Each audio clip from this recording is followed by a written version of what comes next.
हूँ, शो में आ चुकी हूँ और ये सामने ये कैमरा का बैग है जो ऑलमोस्ट मैं मेरे साथ लेकर के चलती हूँ। कई बार जैसे ही मुझे मेरे काम से फुर्सत मिलता है तो मैं व्लॉगिंग करती हूँ, शूट स्टार्ट करती हूँ। तो कई बार मोबाइल से ऑलमोस्ट फ़ोन से ही मैं कर लेती हूँ, बट क्योंकि ये टूरिस्ट स्पॉट है और काफ़ी पॉपुलर है तो मैं साथ में मेरे साथ कैमरा लेके ही आ गई कि उसका विजुअल अच्छा बन सके वीडियो का। तो मैं अभी फ़िलहाल यहीं रखी हूँ क्योंकि मुझे साथ में ही कैरी करना है। अब मैं आपको बारीकी से थोड़ा बहुत दिखाती हूँ। ये पहला स्पॉट है, एंट्री से पहला स्पॉट है और आप आराम से प्यार से देखिए इसके कण कण में इसकी बारीकी को देखिए। हालांकि हम पहले के कारीगरों को बहुत सराहना करते हैं, उनकी कारीगरी को। जब इतना डिजिटल चीज़ें नहीं था, इतना विकसित देश नहीं था, उस वक्त इतने नॉलेजेबल, इतने ज्ञानी और इतने कलाकार लोग हमारे देश में पाए जाते थे कि नक्काशी पे गौर कीजिएगा कि कितनी अच्छी बनावट है इसकी नक्काशी और कितना ये मजबूत है किला।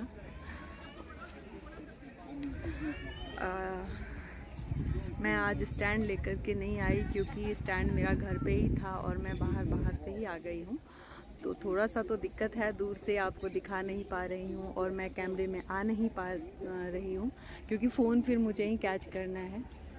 एनीवेज, इतना इन्फॉर्मेशन आपके लिए इस तरह से भी अगर विजुअल आपके पास रखा जाए तो काफ़ी होगा। आप आनंद का भी अनुभव ले सकते हैं। आपको बता दूं कि ये कुतुब मीनार दिल्ली का ऐतिहासिक स्थल में से एक है। ये दिल्ली में स्थित है और इसका सबसे नज़दीकी जो मेट्रो है, इसका सबसे नज़दीकी मेट्रो है कुतुब मीनार मेट्रो स्टेशन। इसी के नाम से है कुतुब मीनार मेट्रो स्टेशन। मैं कोशिश करती हूँ कि मेरा फ़ोन को मैं कहीं एक प्लेस दे दूँ। अगर ये इसे प्लेस मिल जाता है तो शायद मैं वीडियो शूट कर सकती हूँ। ठीक है, और ये मुश्किल हो रहा है, यहाँ पे मुश्किल हो रहा है। हाँ, अब मैंने अपने लैपटॉप बैग पे इसे अटका दिया है, स्टैंड बना दिया है और मेरे पीछे जो आप देख रहे हैं वही है कुतुब मीनार। काफ़ी ऊंची मीनार है। अब कुछ और भी डायरेक्शन में हम जाएंगे। यहाँ आराम से और तसल्ली से घूमने में आनंद आता है। कोई भी जगह आप जाएं, कोई भी ऐसे नए प्लेस पे आप जाते हैं तो उसको बारीकी से ऑब्जर्व करने में, उसकी वहाँ के चीज़ों को देखने में आनंद आता है। आप फोकस्ड होकर के अगर कैमरे पे ही फोकस्ड हैं, वहाँ आने का आनंद नहीं लेते हैं तो फिर वहाँ जाने का मज़ा भी नहीं है। ठीक है, तो यहाँ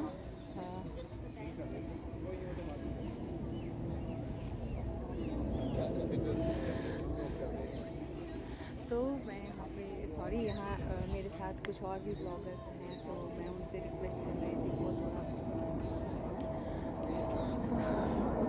मैं और भी आपको दृश्य दिखाऊंगी। अभी मैं एक जगह रुकी हुई हूँ, इसीलिए मैं यहाँ से आपको थोड़ा बहुत गाइडलाइंस दे रही हूँ। आपने देखा कि यहाँ आने का टिकट है इंडिविजुअल पर पर्सन 40 रुपीज़ है। वो इंडियंस के लिए है, भारतीय के लिए है, भारतीय नागरिक जो है उसके लिए 40 रुपये का टिकट चार्ज है। लेकिन जो गैर भारतीय है, जो भारत के नहीं है, उसका चार्ज मुझे पता नहीं है अभी, लेकिन मैं कंफर्म कर दूँगी किसी वीडियो में। मैं किसी से पूछ करके या टिकट काउंटर से ही पूछ करके मैं बताऊँगी कि, लेकिन उसका ज़्यादा ही है चार्ज। फॉरेनर्स के लिए ज़्यादा ही होगा फॉर श्योर, बिकॉज़ जब मैं मलेशिया में थी उस वक्त मैं भी कहीं जाती थी घूमने के लिए, या मलेशिया में या किसी और भी कंट्री में मैं जब थी तो वहाँ मैंने जो गैर नागरिक थे, वहाँ के जो गैर नागरिक थे उसके लिए अलग ज़्यादा चार्ज होता था। तो ये हमारे इंडिया में भी है, ये भी सेम भी है। खैर उसके लिए कोई दिक्कत नहीं है। बस ये है कि मैं ज़्यादातर ऐतिहासिक प्लेस पे नहीं जाती हूँ घूमने।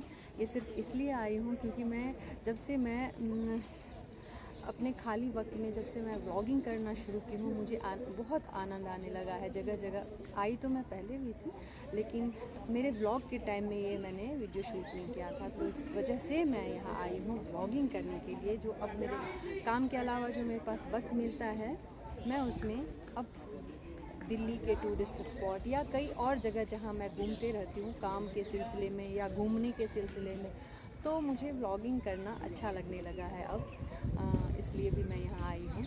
लेकिन मैं अगर पर्सनली घूमने का मेरा स्पॉट होता है तो वो होता है हिल स्टेशन, जहाँ ठंडक हो, काफ़ी सुकून हो, झरना हो, बारिश हो।